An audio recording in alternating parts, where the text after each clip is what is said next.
Hi everyone, this will be a presentation on our course which was designed for 5th grade special education, specifically teaching students to write an argumentative essay in order to prepare them for the FSA test. So I'll be going over the course design of our course, but before we get into that, I'll be introducing you all to our course members and the people that made this course possible. So first up is Neil Blywise. He is a second semester LDT student with a concentration in e-learning and design.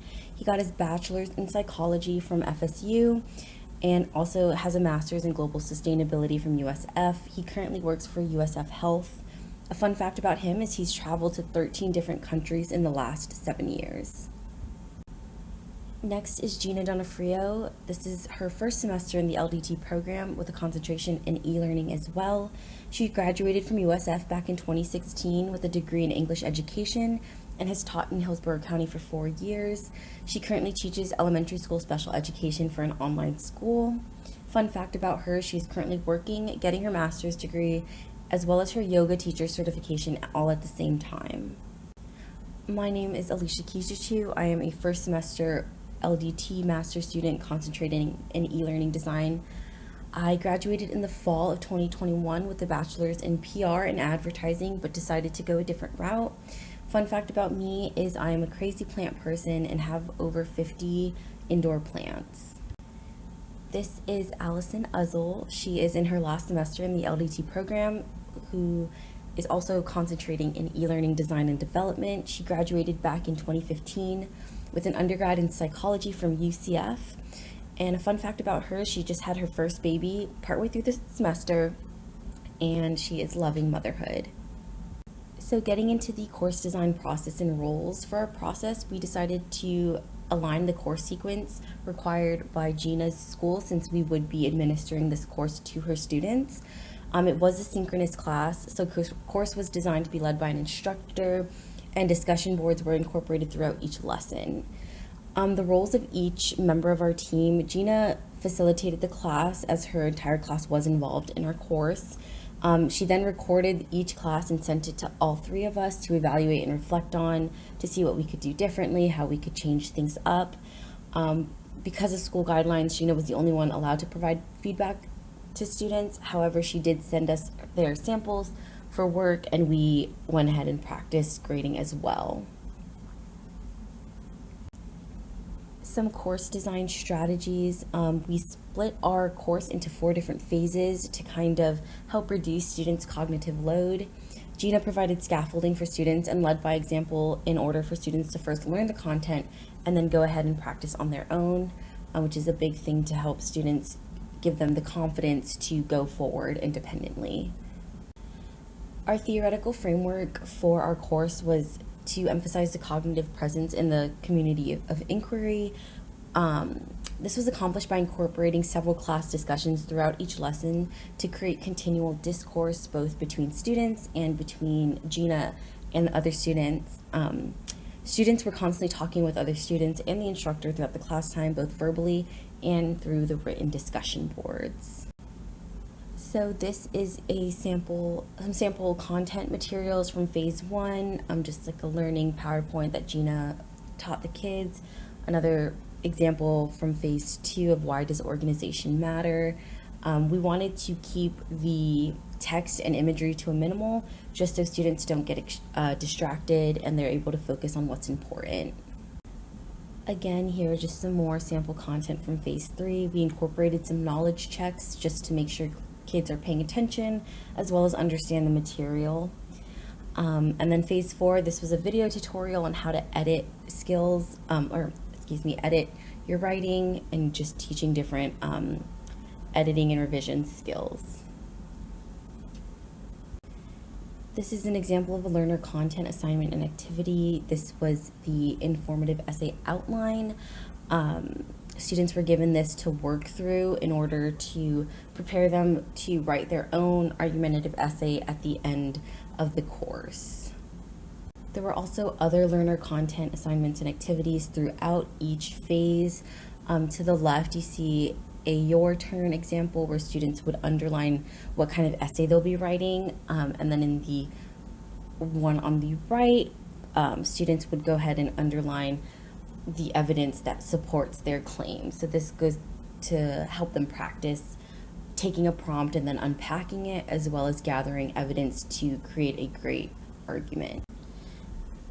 This is another learner content assignment where students have an outline for their introduction, starting with their topic sentence, then followed by 2 details, and then their claim/thesis. So in this activity, students practice writing strong introduction paragraphs and incorporating their claim to lead into their essay. Because we designed our course from a COI, specifically cognitive presence framework, we wanted to incorporate as many learner-learner interactions as possible. So most of them took the form of a collaboration board where students would go ahead and comment on Nearpod and then could like each other's post depending on what the question that Gina posed was. A major learner-learner activity we actually designed for the course was to have students break into different groups where they could peer review each other's essays. This would happen after they write their own essay. Unfortunately, due to time constraints, we were not able to get to this portion of the course. Lastly, for learner instruction interaction design, because it was a synchronous class, it allowed for the most amount of learner-instructor interaction. It occurred during verbal discussions, class bell work posts, and feedback on individual assignments by Gina. Gina also offered office hours outside of class time in case students had any questions, or if they did get to their essay, they could go over the essay together and kind of walk through what worked, what didn't work, what they could do better, strengths and weaknesses.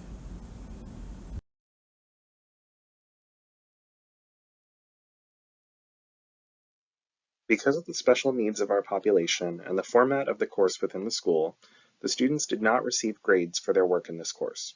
However, they did receive feedback via multiple feedback delivery mechanisms. As the course was offered synchronously, the students received verbal feedback from Gina in class, as well as comments on their submissions in Nearpod from Gina, and also submissions and comments from other class members. In terms of asynchronous feedback, Gina sent individual emails to the students following each class with additional feedback for each individual student. On this slide, we have included several examples of student work from Nearpod, where students were asked to respond to a prompt. Should students switch teachers for each class? The students were asked to introduce their topic and restate the prompt, as well as adding at least 2 details that would work towards supporting their claim or thesis statement for their persuasive essay. Gina's courses have around 13 to 15 students on average, and while Gina does a great job of encouraging students to actively participate and engage in the course material in class, this population struggles with interactive virtual coursework and requires additional scaffolding and modeling behaviors from Gina to better understand the activities they are expected to complete.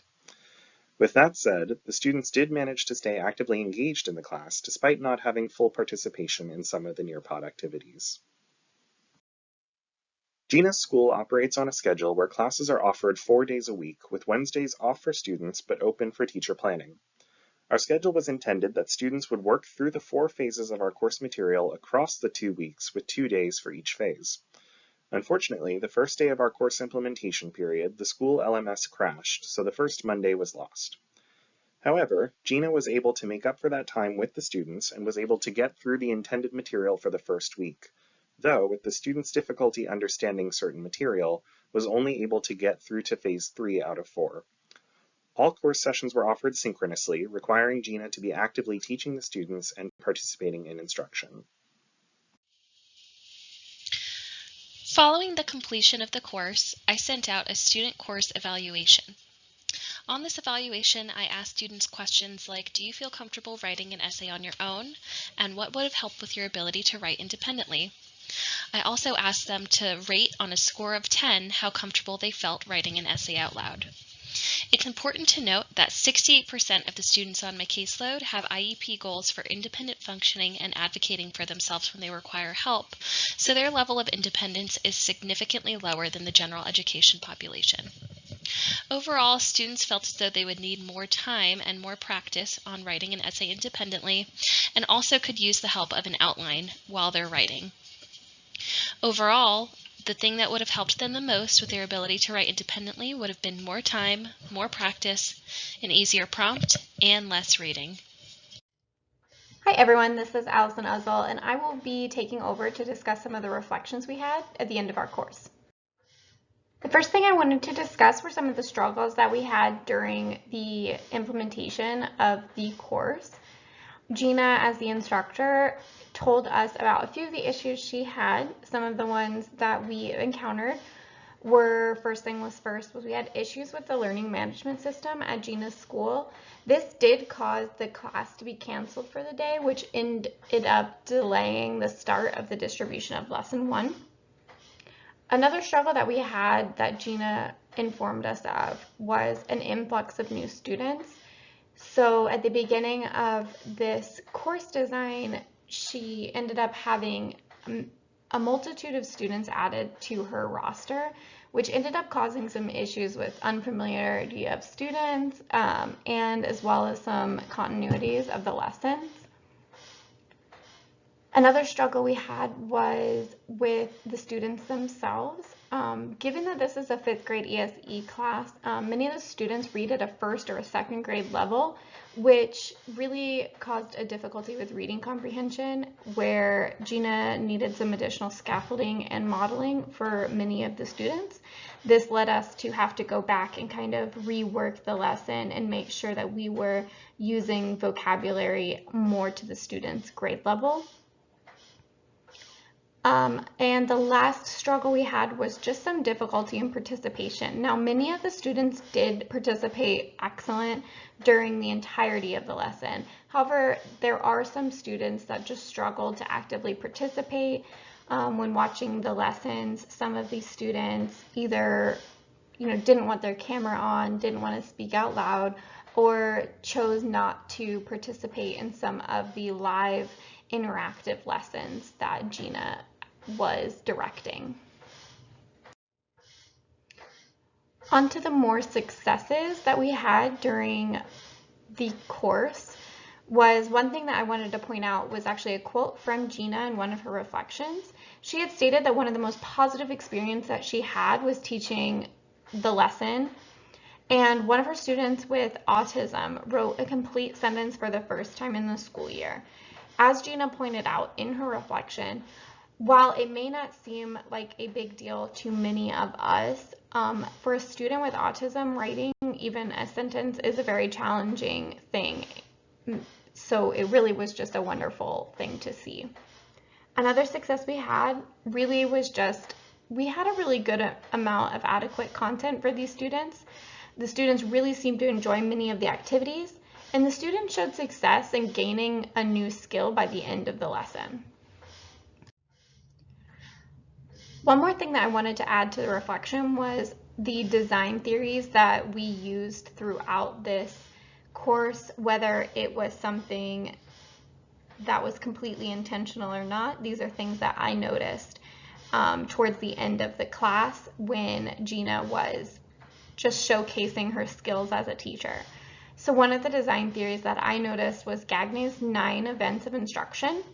So those 9 events have to do with gaining attention, informing learners of the objective, stimulating recall of prior learning, presenting the content, providing learning guidance, eliciting performance, providing feedback, assessing performance, and enhancing retention and transfer. A lot of this stuff comes naturally as a teacher, but Gina just really did an excellent job showcasing that to her students, and with the recordings we were given, it was just very prominent in her teaching. So other things that were taken into account when creating our actual presentation for the students were Mayer's principles of multimedia design. Some of the things that we made sure to include were the coherence principle, signaling principle. Now, a lot of the signaling also came from Gina during class itself. The segmenting principle, where we really had to break up the instructions. Not only was the course itself broken up into 4 separate units, but within the units, we made sure that each of the slides were as minimal as possible so we can make sure that these students were retaining attention and making sure that they were really getting as much information as they could handle. Other principles were the multimedia principle. So not only did we use text, but we also used imagery to help the students. the personalization principle, and then the voice principle. And this had to do with Gina's instruction during those live classes. So Gina herself made sure that each of the lessons were really personalized to her students. Not only that, but she just has a wonderful, caring, and very friendly voice to her students, making them feel welcome to participate in the instruction. Some future changes to this course to consider was, while overall the lesson really was delivered successfully, things to think about for future iterations would be the length of the class.